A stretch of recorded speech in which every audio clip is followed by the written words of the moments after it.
at Lee Circle honoring Robert E. Lee. And upon that limestone column once stood Robert E. Lee, a statue of him. And no longer. It's been removed. It was removed to satisfy protest. The Lee statue awaits its fate in a yard somewhere. All Over the Road New Orleans is brought to you by Coin Trader Inc. Mind your money. Come on, the Coin Trader Studios, we're bringing it live. And who am I? I go by the name of Darkest Night. And Jada Hoyos is the one who brings a sick beat, to which we're getting pumped for topics this week. So let me grab my grape soda and take a sip, while I turn it over to Katie, Nick, Ted, and Vic. It's all over. We're all over the road. We got a brand new show, so just lo and behold, from the bayou to the city to the burbs to the swamps, you better know what time it is when you're hearing that.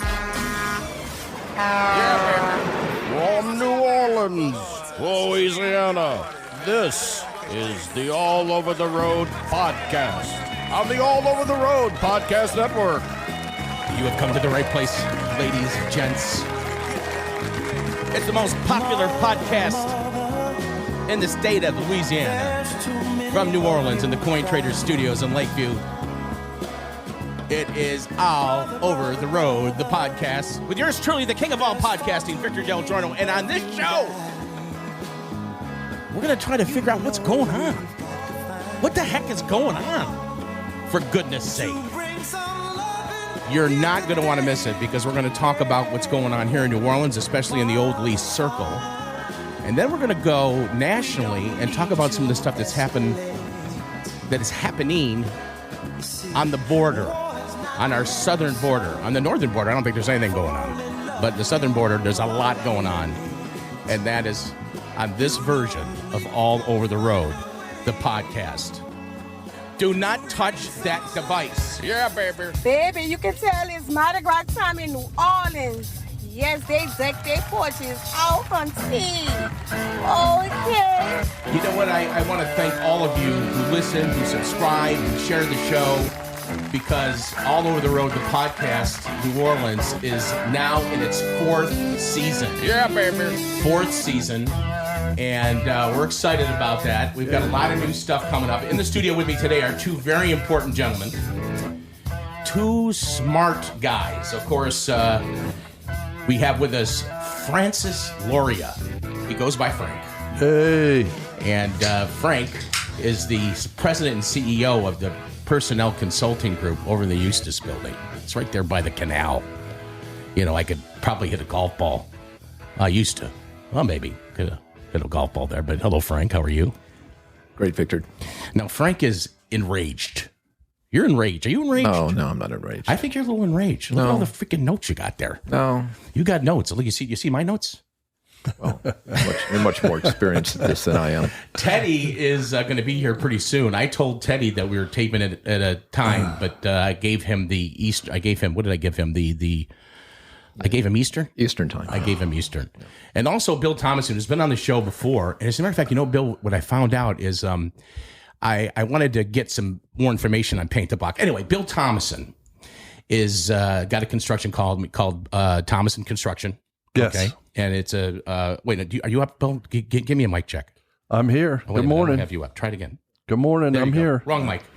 So, you know, that's what happens when the executive producer of the year is schlepping coffee. Right.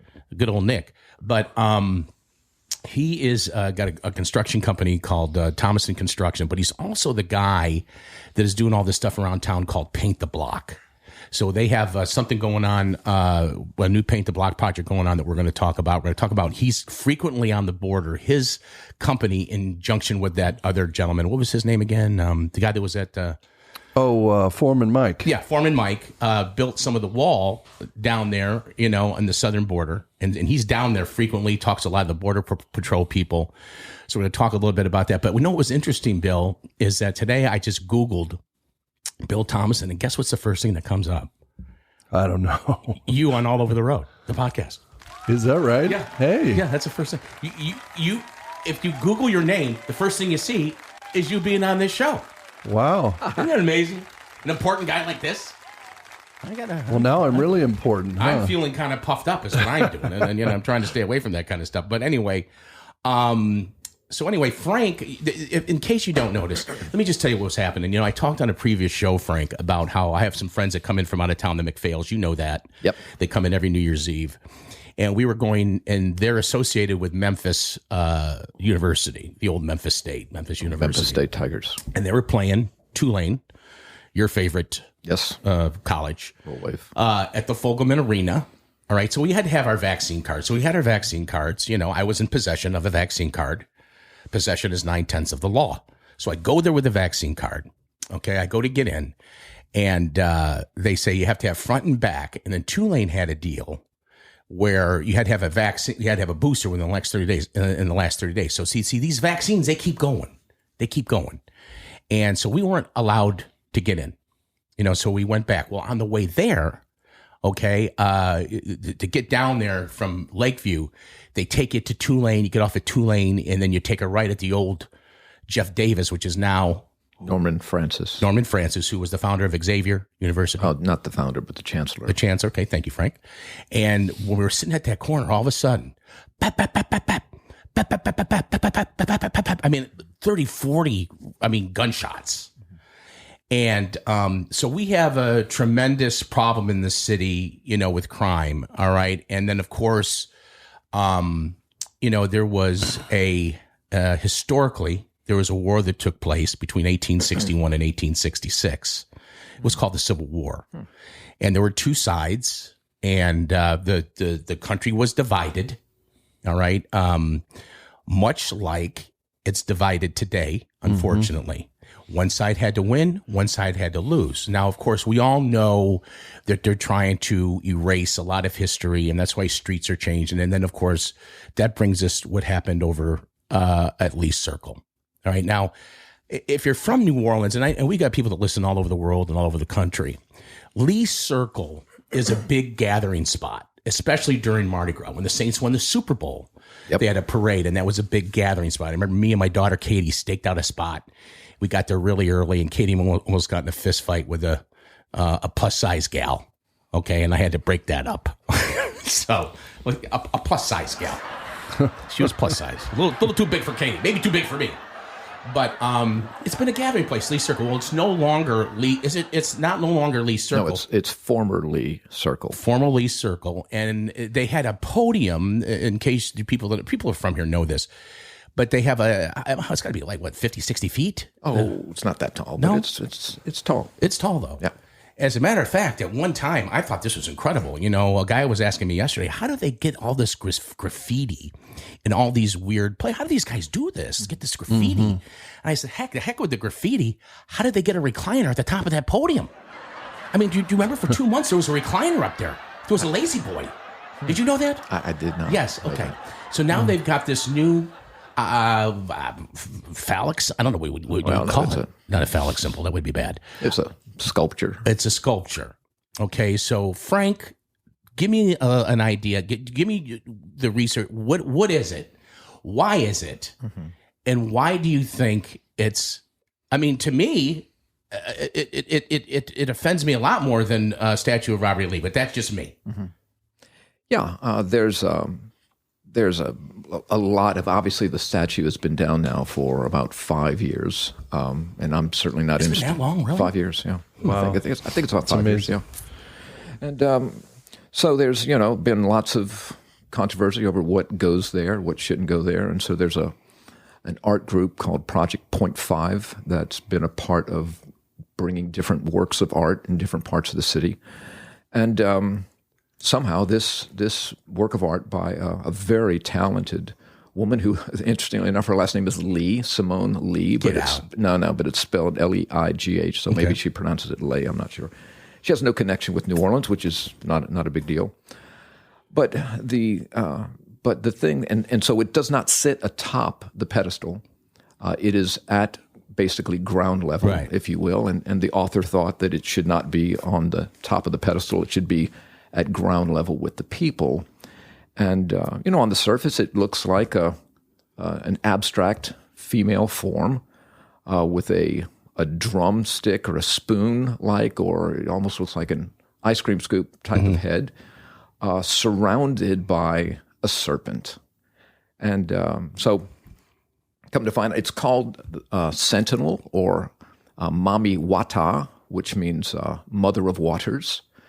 And just to get down to the base of it, it is a pagan demon sculpture, is what it is. It represents a goddess of the waters, probably starting in West Africa. It's throughout the Caribbean as well, kind of migrated throughout the Caribbean, this pagan thought of deity. Probably in Africa came out of the fact that so many people died of malaria. So because of water, putrefied water, contaminated water. And so this goddess of water comes, and many times it's shown to have a serpent around it, which really kind of represents the serpent representing something threatening, as well as a deity with divine power.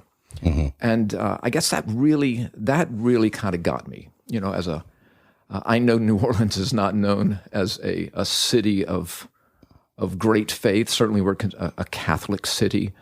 But, this kind of just really got under my skin in terms of it just representing, if you just look at it, a demonic control over a human body. And to put that, again, this is not about politics. This is not about ethnicity, white, black, brown. This is about, we've decided to put until now. It's only supposed to be there till July 22nd. Oh, really? Yeah. Now, whether it's going to stay there till July 22nd or beyond, who knows? Now, what's the significance of that? I have no idea. I have no idea why it's only till July 22nd. Well, just to say this or one what's thing. taking its place. I will say this one thing, because, voodoo has a history in this, excuse me, in this city, along Certainly. with Mardi Gras and some of the pagan stuff. But if you read the Word of God says, where sin abounds, grace abounds even greater. So I believe that kind of describes the city, because people that aren't from here kind of get an image of the city. They don't know the community. And I've said this on previous shows when all that stuff was going on with the rioting and everything. We didn't have many problems here because we're probably more united in this city, with the exception of the leadership, than most cities. Would be my opinion. Now, how did this thing get approved? Who approved it? It was approved by the city of New Orleans. Okay. So Did that go through the council? This went through the city of New Orleans. I saw that the mayor approved it. So, again, I don't think most people are thinking about, this has really deep, dark spiritual connotations, so we shouldn't do this. It's African, and the thought behind it is to promote more black art and black artists. Got no problem with that. But when it represents something that is clearly a deity. So nobody's going to put a cross atop Robert E. Lee's former statues in place. Nobody's going to put a Star of David. Nobody's going to put an Islamic crescent. Nobody's going to do that. But this represents nothing but spiritual religion. And throughout the Bible, if people are Christians, I happen to be a follower of Christ myself. Wherever you see serpents, you see evil. There's no question. Throughout the scripture, we see that, whether it's in the first book of the Bible, in the Garden of Eden, or if it's in Genesis, or if it's the last book of the Bible in Revelation, where the serpent is finally done away with. So to me, that was just grossly offensive. I know there's lots of things about New Orleans that some and many of us could call grossly offensive, but to just be put there in the stead of again, whether it's Robert E. Lee or Martin Luther King or whomever else, that just is, to me, beyond the pale. You're basically representing and promoting something that nobody even knows about. To me, most people just look at this and would say, that is really weird. And to make that indigenous to the city, you would think it would be like a water moccasin, but it doesn't seem to be that. No, it's not. I know a water moccasin when I see one. Now, Bill, you were by there today, and you took a picture of it and showed me, and that's the first time I had seen it. And what is it called again, Frank? It's called what? If you Google it. Yeah, the sentinel is the term, and then sentinel or Mami Wata. Mami Wata. Yeah. So don't know if I said it with the right accent, but Mami Wata, which mother Can of I help waters. You with that accent? I think it's... Yeah, please. Could you try it again? It's Wata. I'm sorry. I just spit on your microphone. I'm sorry. No, but it is really something that, to me, it doesn't really make a lot of sense. I mean, I don't think, we're having to be in February, which is Black History Month, and I have no problem with Black History Month. Absolutely. I think it should be celebrated. I'm all for Tremendous. it. But I don't know how this really does that. I think it's just a part of, again, most people listening to this may say the guy's crazy, and they may be right, but I just think the issue of division and divisiveness is such a huge part of our of where we are today. I mean, if I could just pull from a scripture in John chapter 10, verse 10, where Jesus says, the thief comes only, this is all he does, 24/7, only to steal, kill, and destroy. But I have come that you may have a life and have it abundantly. Well, before the serpent steals, kills, and destroys, he has to divide. There has to be division. And there's growing and growing division and growing division in this city, this country. And I think when you put into the public space, particularly a place as public and as renowned as what was Lee Circle, it's almost like it's being thrown in your face and thrown in our face. And again, I love my city. My whole life has been in this city. We all do. And so I would take issue with the author of the article that says he wouldn't live in New Orleans for anything. This is where I've been called, and I'm grateful to call it home. But this is something that I just take great offense at, and I'm surprised that there has not been more of more outspoken people saying something about this. Well, here's what I don't watch. I don't know what it is. I just don't watch a lot of local news. I'm trying to stay away from the news. I try to drink things that are good for me. I'm not going to drink that in. So what kind of media coverage has this gotten? I don't believe it's gotten any. I've not seen anything. Actually, it was my sister-in-law in Panama, who lives in Panama, New Orleans girl. Yeah. Annette's youngest sister lived in Panama for 30-something years. She brought the article to Annette's attention, and Annette read it to me, and I just was like, no, this is it. This is beyond the line here. And so it was a Nola.com article. Now, if anybody gets his hands dirty in the city, and you could look at the mitts on this guy on Thomason, I'm telling you, it's Bill. Now, Bill, you're in the community a lot. You would know.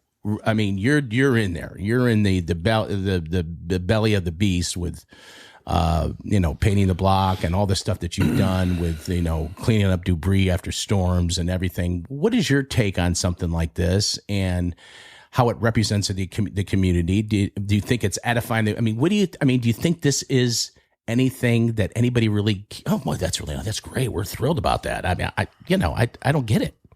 So, when we did the first Paint the Block challenge, we were in the 8th Ward. Tell them what Paint the Block is. Well, Paint the Block happened about a year and a half ago. I was probably watching the national news for the last time, pretty much, and I just had enough. And I thought, you know what? I got to do something in my city to make things better because this is just going downhill here. I'm tired of watching the news. I want to do something that benefits people in the city. I want to do my part. So we ended up in the 8th Ward. It was recommended to us by a council person over there. And our church came in, a lot of other volunteers, people got together. We were sponsored by Sherman-Williams. Now Helm has come on board. And so we went in, and there was 3 lots that were vacant, and it kind of ties into what you're talking about right now. There was a little temple there, and on this lot, and the neighbors were complaining. They were smelling like dead animals burning. Mm-hmm. So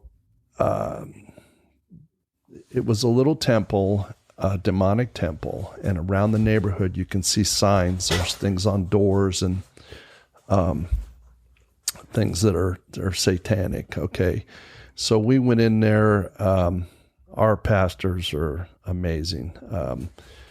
they like you say, they go into the belly of the beast, and they're right up against it all the time. Their outreach is phenomenal. They're all over the country. They came down to the border. We did the border wall mural about fighting child trafficking. So anyway, what we ended up doing, they had I've never seen anything like this before, and I've been all over the place. They had in that area there was 2 drug houses at one end.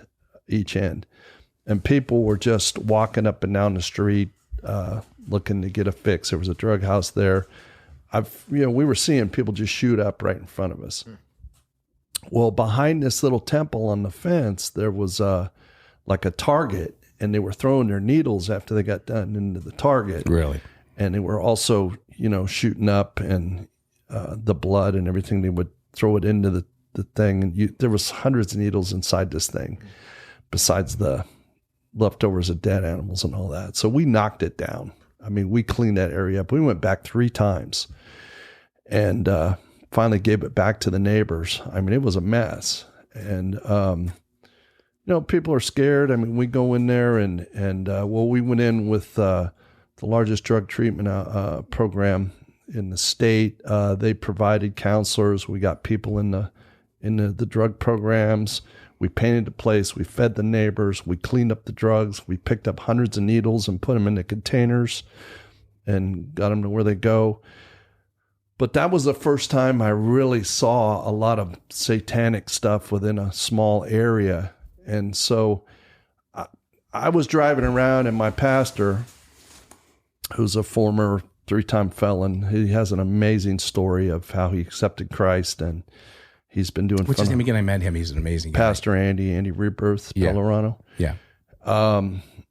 And they've gone all over the country and been saving people, and we've been cleaning up areas, and they're just right in it, and they're doing what you should be doing, is getting out and making disciples, of all men. So he's very streetwise. So we're driving around looking at the area to see where we're going to clean up and do the paint the block challenge, and he's like, "We're not driving around there again. You saw those 2 guys in the door, the gun in the belt. We got blacked out windows." I mean, sees what's going on. So he was telling me about, oh, look, there's a demonic symbol there. There's this and that. I would have walked right past it. I had no idea. So it's really all over the city. It just people, like you're saying, the statue, I don't want to overreact, but there's things all over the city that people don't realize that are paying tribute to Baal, to the demon. But what was impressive about everything that you were doing at the time, and what you told me in the past, is the reaction of the local community. You guys got widely accepted by the community while you were doing this work, right? And everybody wanted to pitch in, and people were... Yeah, first there was a little bit of resistance. I don't know why. And then, by the 3rd time, they're thanking us, because we literally took back a couple of blocks that was just drug infested, demonic stuff going on, high crime. And, so. I think the point that I'm trying to maybe get to, Frank, and maybe you can comment on this too, is I don't think this is the kind of stuff that's happening. It's not what the majority of what this city wants. I mean, the community, they don't want that. In this city, all right, on Sundays, black churches are packed. They are packed.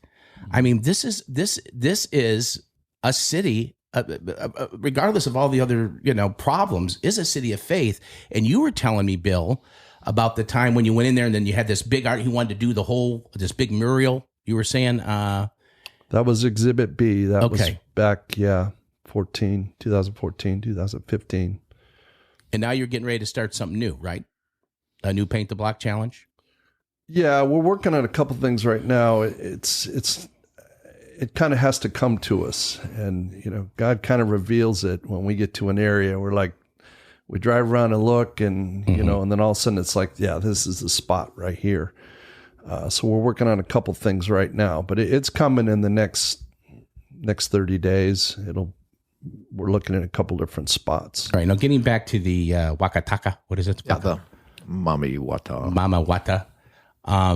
Has there been, from your perspective, Frank? What has there been? Has there been any kind of a reaction to that by anybody anywhere? Or I haven't seen anything. I've reached out, haven't heard anything back. I just, I put out a Facebook post. That's something I don't do. I don't really post on Facebook unless I'm promoting something that we're doing in terms of the gospel, or bringing folks to hear about Christ. But a lot of people, several people I didn't know were like, man, this is crazy. Yeah, I had no idea. I had no idea because you don't hear about it. No. And I wouldn't have heard about it except from my sister-in-law in Panama. In Panama. So. Now, Bill is, of course, heavily involved down on the border. And Bill's construction company, along with a foreman, Foreman Mike. Was it Foreman Mike? Yeah. Foreman Mike. Like, he's known as Foreman Mike. He drives a big, huge truck. It's like it's not even a dually. It's bigger than a dually. It's got all these wheels. Yeah, it's a big old. That's a work truck. That's a real work truck. I call my truck a work truck because it's got a bunch of dents in it. But I just go to the post office. I don't go anywhere. But you guys were involved in putting up a lot of the wall down on the southern border. So, and I'm sure that was quite an experience. And you spent a bunch of time down there.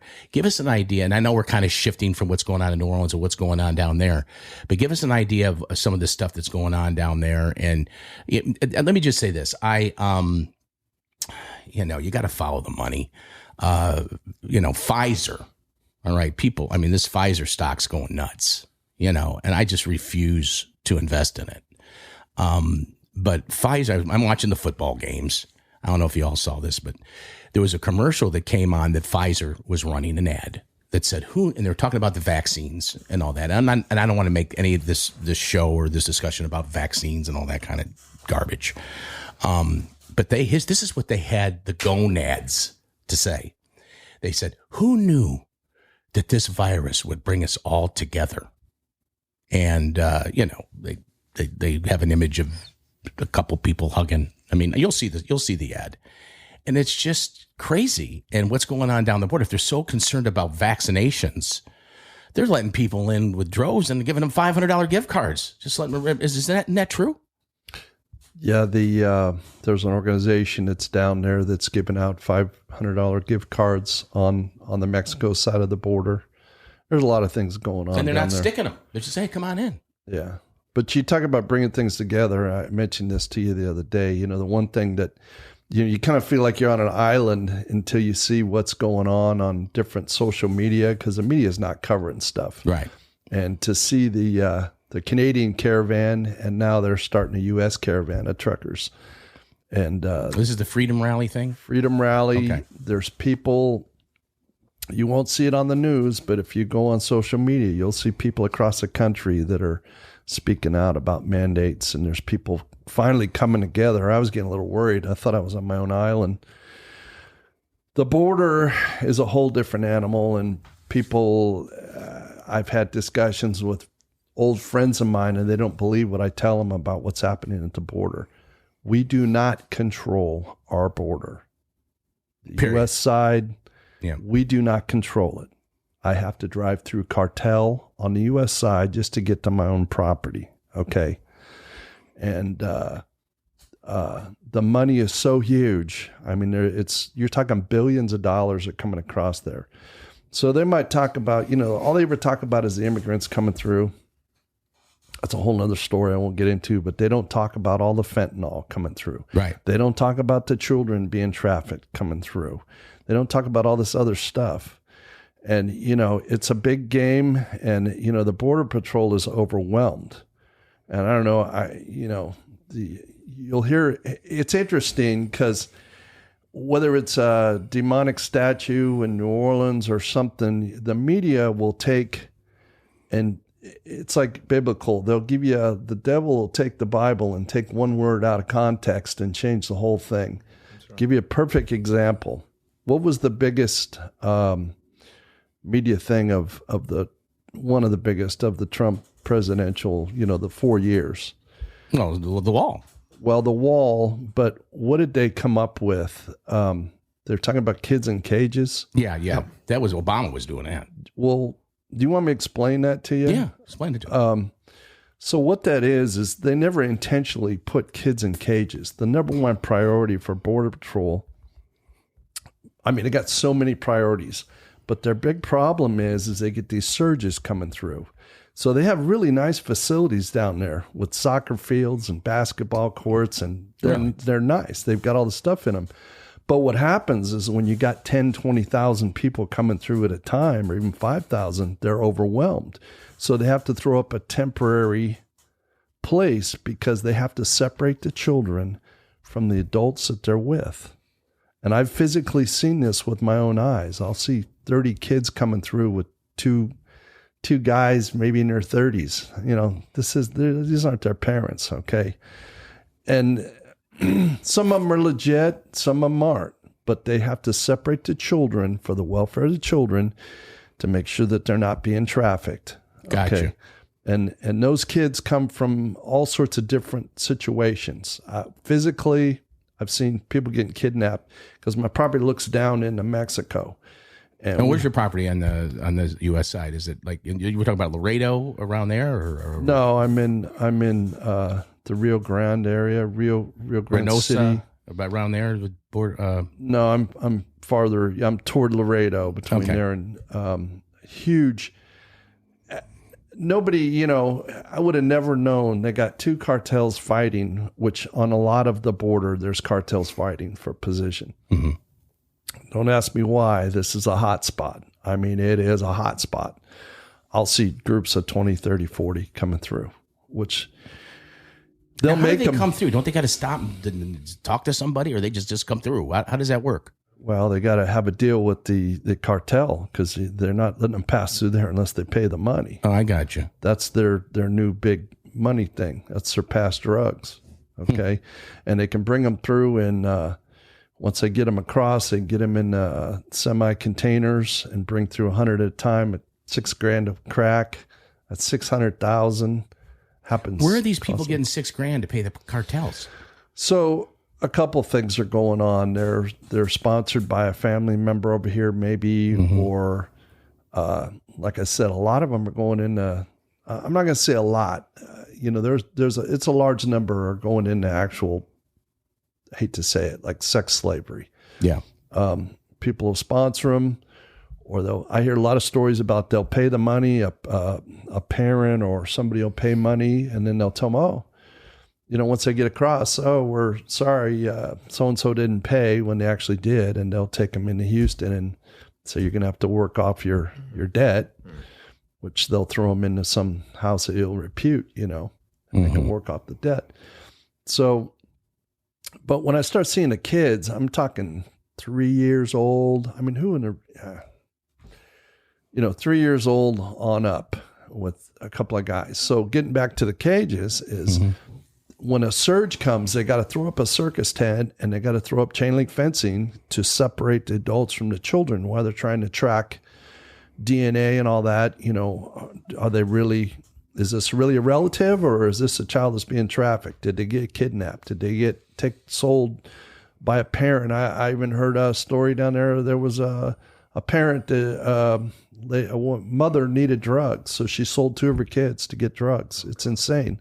There's 100 different ways that it happens, but it happens. Now, you talk to a lot of the Border Patrol guys, right? All the time. I hear, and I don't know if this is true, but that they can't keep them. They're quitting like crazy. I mean, they're just their hands are tied, and not only that, the cartel has no problems with shooting at the Border Patrol. I've been down there and been shot at near a couple times. I was there when they send a fan boat up and down the river. We're right on the Rio Grande, and they have no problem shooting at the Border Patrol when they go up and down the river. It's very volatile. Contractors that are spraying the weeds on the side so they can see, Border Patrol can see. I was there when they got their whole boat shot up. I mean, it's a wonder none of them got killed. There was like 60 shots or something into the boat. Something insane. I was up on the bank building a road. It's really out of control. And they're on both sides. And you can go on the internet. There's judges that are on the take. They pay everybody off over there. So now, is this escalated since the new administration came in? Is it different than it was, or is it pretty much the same? Fentanyl is up. that's coming across. I mean, fentanyl it kills people. Yes. I mean, what is the, And I don't know. I don't quite understand it, but they say there's more fentanyl coming through. It could kill not just one time over of every American in the country. It's huge. Does anybody know what fentanyl, what's its basic use, if there's a legitimate use for it, what it is?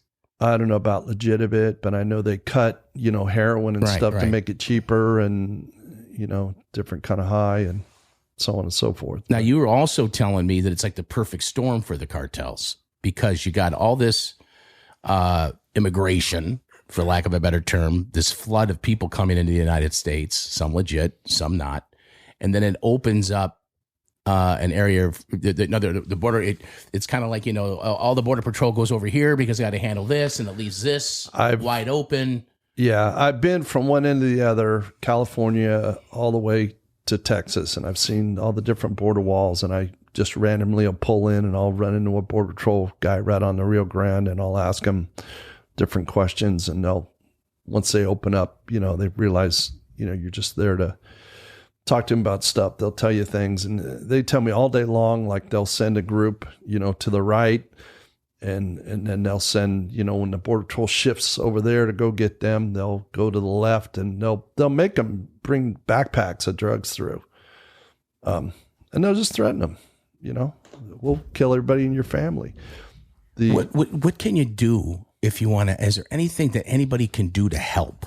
Let's say you're someone that wants to help. Is there any kind of an organization out there that is combating this? Is there anything, or is it just like is it like a lost cause? There's various groups that are going down now to, especially in Texas. Texas is they're building their own wall. They picked the ball up where federal government left off. So they're building their own wall.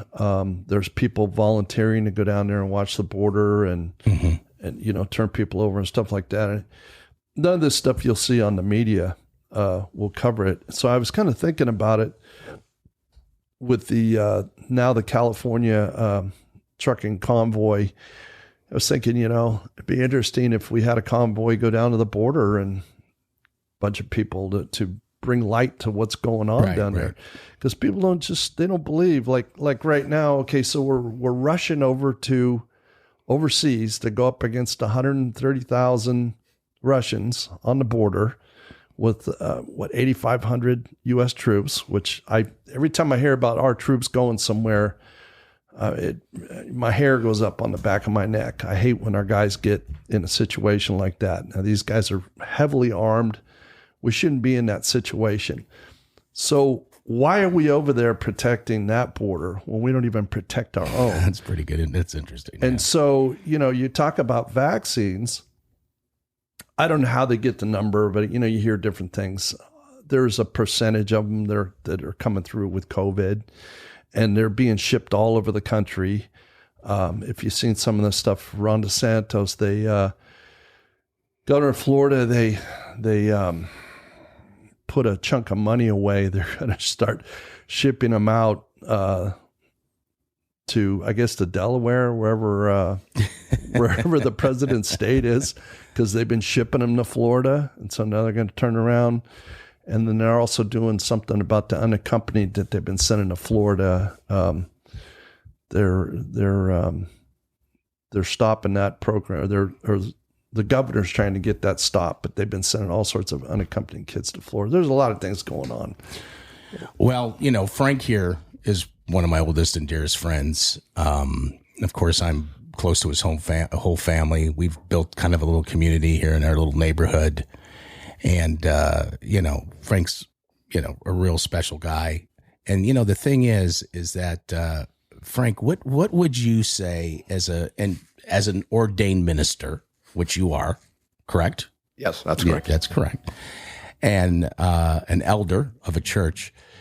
What do you think? I mean, what could be? How do we go about praying for this? How do we go about interceding for this situation? What would be your advice on that? Well, because this is serious stuff. It's very serious stuff, and we don't get too serious on the show very often. Yeah, but we're serious right now. I am dead serious here. Well, this is deadly serious. There's no question about it. If Christ is resurrected from the dead, then it's all true. It's all true. You can't deny it, because the Lord quotes Scripture all the time, and He's very clear that the reason when He prayed to His Father before He was crucified, He said, "Father, make them one as you and I are one." So there's that element of oneness that God has created through His cross, that we need to do everything we can to preserve, Paul said, the unity of the Spirit in the bond of peace. And the thing that's so challenging right now is not only is the world divided, the church is somewhat divided. Mm-hmm.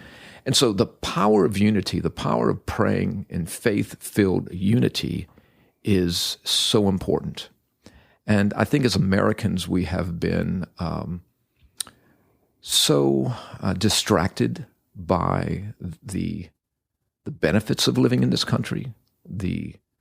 Jesus was really clear that when He told the parable of the soils, that there's a soil it's full of weeds, and those weeds are the worries of the world, the deceitfulness of riches, and the cares about so many other things. And I think we have an anointing from God, we have the Spirit of God living in us.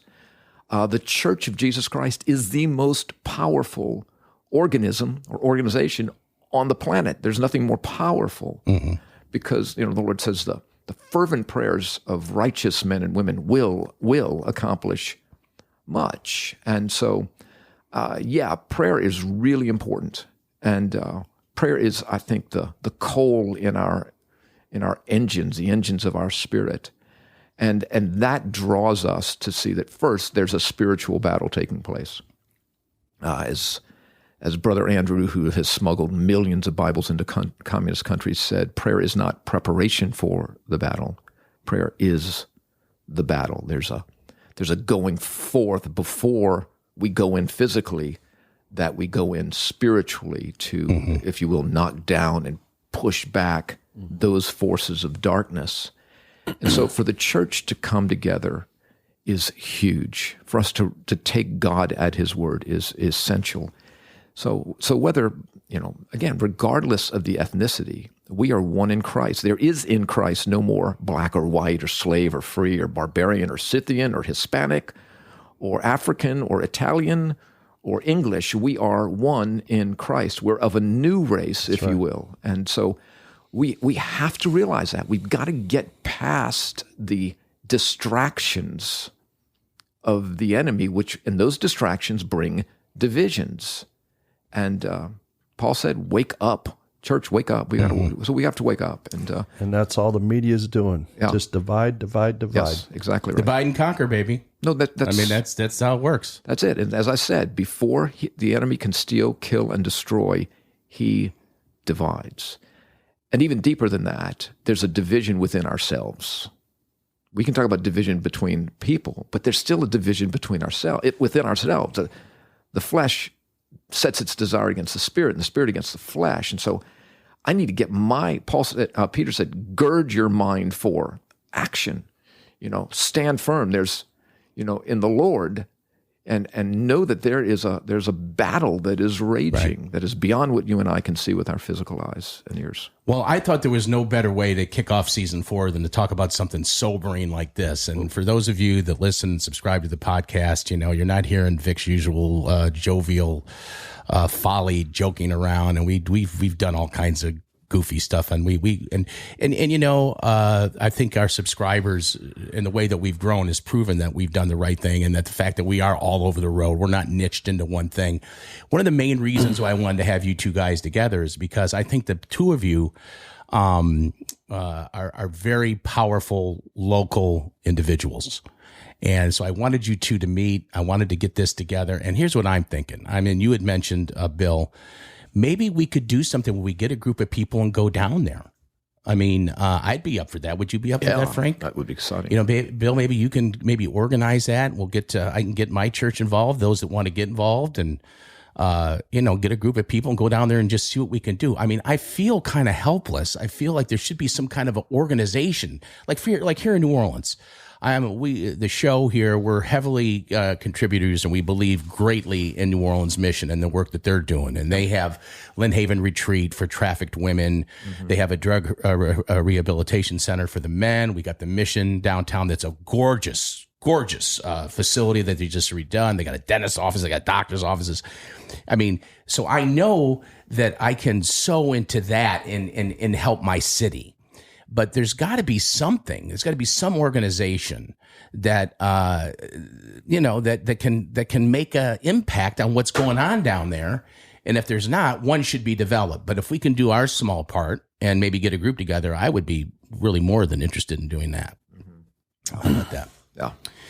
So anybody that would be interested in that, just go to our Facebook page. Definitely make a comment about once you hear this show. This show is being taped on January, whatever, the 3rd. It might be another February 2nd. February 2nd. And that's my father-in-law's birthday. His 90th birthday. Congratulations, Bazil. Congratulations. Bazil Zanka. And another thing is to, make some comments if you'd like to rally around this or be involved in something like this. We would love to have you, even if you don't even live in New Orleans, because a lot of our listeners don't live in this area. They live all over the country. And it's a serious problem down there that I think needs attention. I wanted to take this time to not only just thank you two guys for coming and being on and talking about this, but I wanted to take this time to dedicate this show to a man that has just passed away, a very dear man. To me, it's very difficult for me to even talk about this, but William D. Treeby, Bill Treeby, who was a pillar of the faith. In Psalm 46, it talks about mountains moving and crashing, and that was a mighty mountain that passed away and went to be with the Lord. And so I want to dedicate this show to him, and our prayers go out to his family. And I will just say this about Bill Treeby: he was probably one of the, if not one of the 2 or 3 most influential men in my life. You know that, Frank. He took me in as a kid and treated me like a son, and he is definitely this world's great loss, but heaven's huge gain. So, William, rest in peace, and our prayers go out to Patrick and Jonathan and Nancy, his wife, and it's a major loss. I also want to thank all the people at Perdido Beach Resort. We just had a gathering of men there over the weekend, and the people at that place were fantastic. We had just a great conference there. It was a great time, a bunch of men together. And for those of you that remember, I think probably the greatest blocking tight end in New Orleans Saints history, Josh Hill was there. And Josh Hill ate 2.5 Lillian's pizzas. This guy can eat pizza like nobody's business. And if there's a pizza eating award, Josh, would definitely get that. So anything else you'd like to add, Frank, about what's going on down at the Circle or anything else? No, Vic, I appreciate the opportunity. Hopefully some folks will pay attention. Good for you? Was this fantastic or what? Yeah, I didn't want to come and do this. I'd rather do something else, talk about Josh Hill. I talk about Josh Hill. Love Josh Hill. You can hear Josh Hill speak, as a matter of fact, February 12th at Lakeview Christian Center for February 12th. Super Bowl breakfast. Yeah. Super Bowl. Oh, tell us about the breakfast. Now, that's going to be... Because we're going to get involved. We're going to we're going to amp up with this. Okay, yeah, this is February 12th. Yeah, real quick. February 12th, Lakeview Christian Center, right off Veterans, 8:30. Everything's free. Free breakfast, free raffles, free door prizes for a lot of the Saints merch, lots of games for the kids, and then we will watch the Super Bowl breakfast where the Bart Starr Award is given. Our own Drew Brees has won the award in the past. Last year, the Saints' very own Demario Davis won the Bart Starr Award. My man. Yeah. Who's going to be on this show? He's going to be actually a part of the Bart Starr Award as well in this 30-minute program that we'll watch, after we have breakfast and do a bunch of giveaways. Eli and Peyton Manning will be represented as brothers. And then Demario and Tamala, his wife, will be represented as husband and wife. And then the Slaters, who both were winners, father-son, of the Bart Starr Award. Jackie and his son. Jackie, I can't remember Jackie's son's name. Jackie was a great player. Yeah. And And then Russell Wilson is the cool. winner of this year's Bart Starr Award, it's an NFL sanctioned event, the Super Bowl breakfast, put on by Athletes in Action. And Russell Wilson, DeMario won last year. Russell Wilson was voted on by the players this year. And so it's going to be, we had over 100 people last year. It was a great time. Josh Hill is going to share his story. I think we're going to have a couple. We may even have Murphy Whitman, the NFL's longest ball boy and a member of the Flag Football and Hall a member of Fame. of the Flag Football Hall of Fame inducted. My son introduced him. I'm very proud of that. But Murphy's got some amazingly funny stories about being a ball boy in the Murphy's NFL. Unbelievable. So it's going to be a great event. Really want to encourage folks to Can come. we count on you to be there February 12th, Bill? 8:30? I think I can make that. We would love to have you. We'd love to have you. I do want to bring one thing up. You were mentioning about what we can do if people have an idea and they want to get together. Maybe if they go on your site and make a suggestion. Our pastors, we've got several churches involved, but One Accord Ministries, they do things all across the country. So we go anywhere, anytime. But even here locally, if somebody's got an idea and they want to get people together, We're all ears. Let's make things happen. I can tell you one thing you can do, to really help, is if you're listening to this show and you're listening to it, is for all of you that hear this show, if you share it, that's the key. You share the show and we reach tons of people. And that'll make a big difference. So please, we talk about this all the time. We want you to share the show. And, we like you to share the show because obviously we want to build an audience. But in this case, this is something that sharing the show, we can really make a difference. So if everybody that hears this show, we get, 5,000 downloads. If those 5,000 people share this show, Frank, you share the show. Bill, you share the show. We can reach a lot of people and it can make a big difference. And who knows what can spring up from all that. So, I appreciate you both coming. You guys are great guys. Well, I've noticed a lot of complacency over the last, few years. So people are starting to wake up and rise up. So we all get together as brothers and sisters in Christ. We can make incredible things happen in our communities and all across the country. It's just a matter of people getting together and making it happen. Yeah, when you hear this show, it's going to probably be about 3 or 4 days before the Super Bowl breakfast at Lakeview Christian Center. That's February 12th, 8:30 a.m. Everything is absolutely free. You'll see myself there, Frank there. Hopefully, Bill, you'll be there. And we'll be doing some interviews. It'll be fun. I'm looking forward to it. Hope everybody will come out. All Over the Road, the podcast, New Orleans, is a presentation of the All Over the Road Podcast Network. I'm the king of all podcasting, Victor Del Trono, saying God bless, and we'll talk to you next time. Jay Dizzle, ladies and gentlemen, Jay Dizzle, the Jay Dizzle.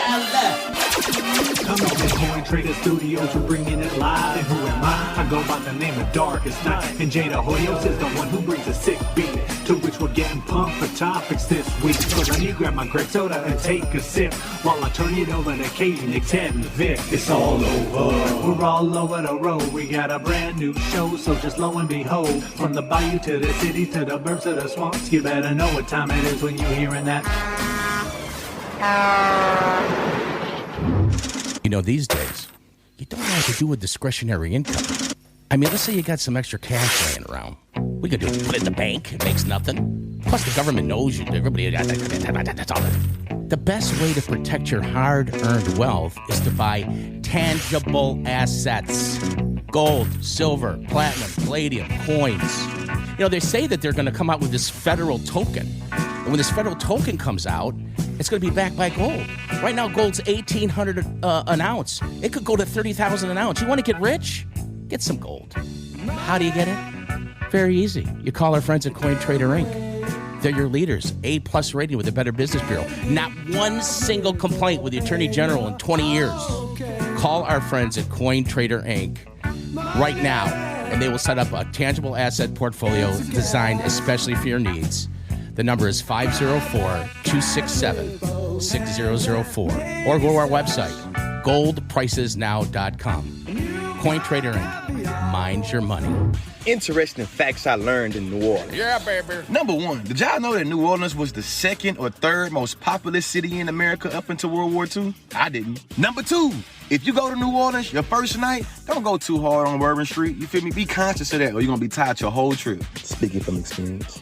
Number three, Bourbon Street's name has nothing to do with whiskey, bourbon, or liquor for that fact. You feel me? As a matter of fact, it was named after the House of Bourbon, a royal family in France. Number four, though New Orleans is known for having heavy French culture, do you know that New Orleans was also ruled by the Spanish? And as a matter of fact, when you're going down Canal Street, it's two different names on the side of the road. Part of it's in Spanish, part of it's in French, kinda. Number five, in Texas and Oklahoma, we call the side of the road the median. In New Orleans, they call it the neutral ground, you heard me? Number six, did y'all know that New Orleans is seen as the most haunted city in America? You know, the first poker game ever was played in New Orleans, they say. New Orleans is also where they created jazz. Oh, I am the announcer guy, and that was pretty good. All of the Road New Orleans, sponsored by Coin Trader Inc. For gold prices, go to goldpricesnow.com.